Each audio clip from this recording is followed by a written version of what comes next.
రాజకీయాల్లో అంకెలు కథలు చెప్తాయి. కాని గన్నవరంలో ఆ అంకెలు కేవలం కథలు చెప్పట్లేదు, ఒక హెచ్చరిక జారీ చేస్తున్నాయి. ఈరోజు మనం చూసేది ఒక ఎన్నికల ఫలితం కాదు, ఒక రాజకీయ భూకంపాన్ని లోతుగా విశ్లేషించబోతున్నాం. దీనికి మనకున్న పరికరం డేటా. గన్నవరం ఒక రకంగా చెప్పాలంటే ఆంధ్రప్రదేశ్ భవిష్యత్తుకి ఒక ప్రతిబింబం లాంటిది. ఇక్కడి నేలలో వ్యవసాయం ఆశలు, ఫ్యాక్టరీల ఆందోళనలు రెండూ కలిసుంటాయి. రాష్ట్రం ఎటు అడుగులు వేస్తోందో తెలుసుకోవాలంటే ముందు ఈ నేల ఏం చెప్తోందో వినాలి. మనం ఈ విశ్లేషణను ఎలా ముందుకు తీసుకెళ్తామంటే మొదట ప్రజలు ఇచ్చిన తీర్పును అర్థం చేసుకుంటాం. తరువాత అక్కడి ప్రజలు, వారి పరిస్థితులు ఏంటో చూస్తాం. వాళ్ల సమస్యల తీవ్రతను మ్యాప్ చేసి ఆ తీర్పు వెనుక ఉన్న అసలు కారణాలను బయటకు తీస్తాం. చివరిగా కేవలం విశ్లేషణతో ఆగిపోకుండా పునరుద్ధరణకు ఒక ఆచరణాత్మక బ్లూప్రింట్ కూడా చూస్తాం. ఇది కేవలం విశ్లేషణ కాదు, ఒక మార్గదర్శి.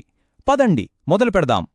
ఒక ఎన్నికల ఫలితం అంటే కేవలం గెలుపోటముల స్కోర్బోర్డు గాదు, అది అంతకంటే చాలా ఎక్కువ.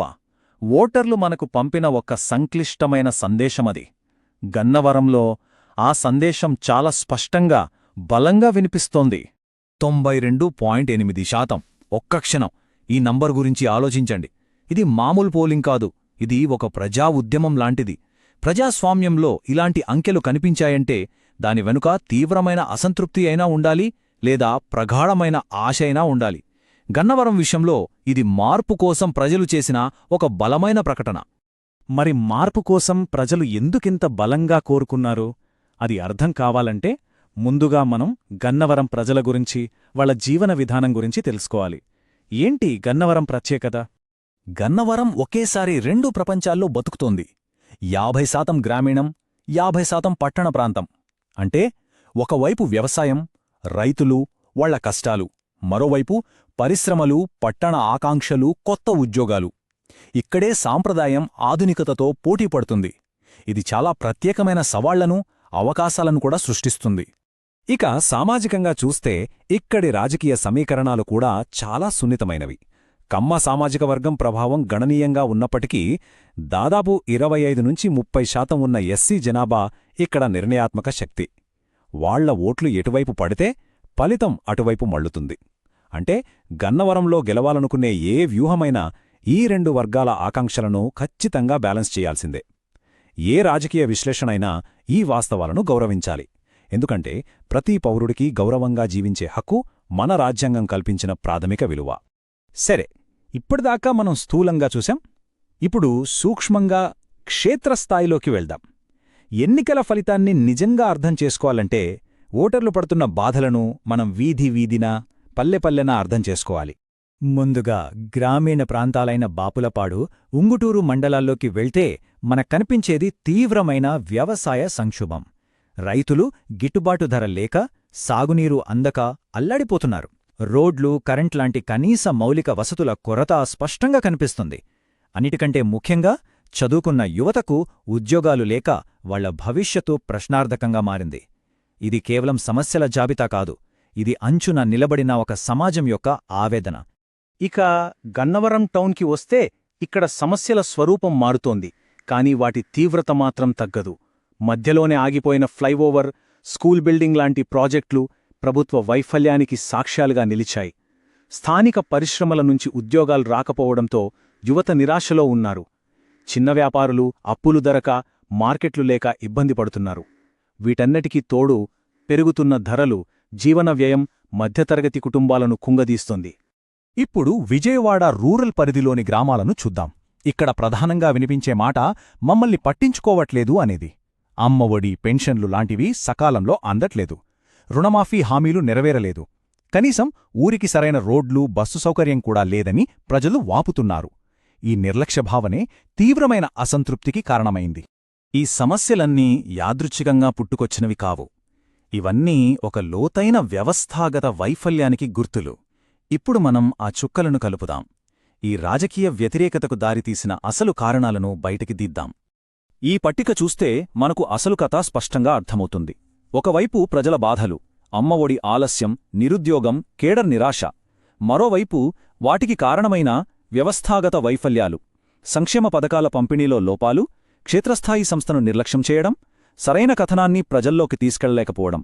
ఇది కేవలం సంబంధం కాదు, ఎన్నికల ఫలితాన్ని శాసించిన కారణం దాని పర్యవసానం. ఇది కేవలం గన్నవరానికి మాత్రమే పరిమితమైన కథ కాదు. ఈ విశ్లేషణలో చెప్పినట్టు ఆంధ్రప్రదేశ్లో ఓడిపోయిన చాలా నియోజకవర్గాల్లో ఇదే నమూనా కనిపిస్తుంది.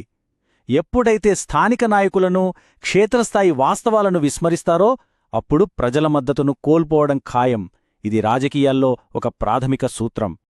సమస్యను అర్థం చేసుకోవడం ముఖ్యం, కాని అక్కడితో ఆగిపోతే ప్రయోజనం లేదు. ఇప్పుడు మనం రోగ నిర్ధారణ నుంచి చికిత్స వైపు అడుగులేద్దాం. గన్నవరం లాంటి చోట నమ్మకాన్ని తిరిగి పొందాలంటే పునరుద్ధరణకు బ్లూప్రింట్ ఎలా ఉండాలి? విజయవంతమైన పునరుజ్జీవనానికి 2 రకాల చర్యలు అవసరం. 1. తక్షణమే చేయాల్సినవి. వీటిని మనం ఆపరేషనల్ చర్యలు అంటాం. అంటే డ్యామేజ్ కంట్రోల్ చేయడం, ప్రజలతో మళ్లీ కనెక్ట్ అవ్వడం. 2వది దీర్ఘకాలిక వ్యూహాత్మక మార్పులు. అంటే విశ్వాసాన్ని పునాదుల నుంచి తిరిగి నిర్మించడం. ఈ రెండింటినీ సమాంతరంగా చెయ్యాలి. ఈ వ్యూహాత్మక పునరుద్ధరణను ఒక శక్తివంతమైన, సులభంగా గుర్తుండే చట్రంలో చూద్దాం. మన సంస్కృతి నుంచి స్ఫూర్తి పొందిన త్రిమూర్తుల నమూనా: సృష్టి, స్థితి మరియు ఐక్యత. అంటే బ్రహ్మ, విష్ణు, దుర్గ. ఈ 3 శక్తులను సమతుల్యం చెయ్యాలి. మొదటిది బ్రహ్మ, సృష్టికర్త. అంటే ఒక కొత్త దృష్టిని, ఒక కొత్త భవిష్యత్తును సృష్టించడం. ఉదాహరణకు, వ్యవసాయ ఆధారిత పరిశ్రమలను ఏర్పాటు చేసి ఉద్యోగాలు సృష్టిస్తామనే ఒక స్పష్టమైన ప్రాజెక్టును ప్రతిపాదించడం. ఇది ప్రజల ఊహలను ఆకర్షించి వారిలో మళ్లీ ఆశను నింపాలి. 2వది విష్ణు, సంరక్షకుడు. కొత్త హామీలు ఇచ్చే ముందు పాత హామీలను నిలబెట్టుకోవాలి. సంక్షేమ పథకాలు ప్రతి లబ్ధిదారుడికి ఎలాంటి లోపం లేకుండా చేరాలి. అప్పుడే ప్రభుత్వంపై ప్రజలకు నమ్మకం కలుగుతుంది. ఇక్కడే విశ్వాసం అనేది ఒక్కో కుటుంబంతో, ఒక్కో వ్యక్తితో నిర్మించబడుతుంది. చివరిగా దుర్గా, ఏకం చేసే శక్తి. ఒక రాజకీయ పార్టీ అంతర్గతంగా బలంగా ఉండాలి. కింది స్థాయి కార్యకర్త నుంచి పైస్థాయి నాయకుడి వరకు అందరినీ కలుపుకుపోవాలి. పార్టీలో సామరస్యాన్ని పెంచి అన్ని సామాజిక వర్గాలను ఏకతాటిపైకి తీసుకురావాలి. అప్పుడే ఒకే గొంతుకతో శక్తివంతంగా మాట్లాడగలుగుతారు.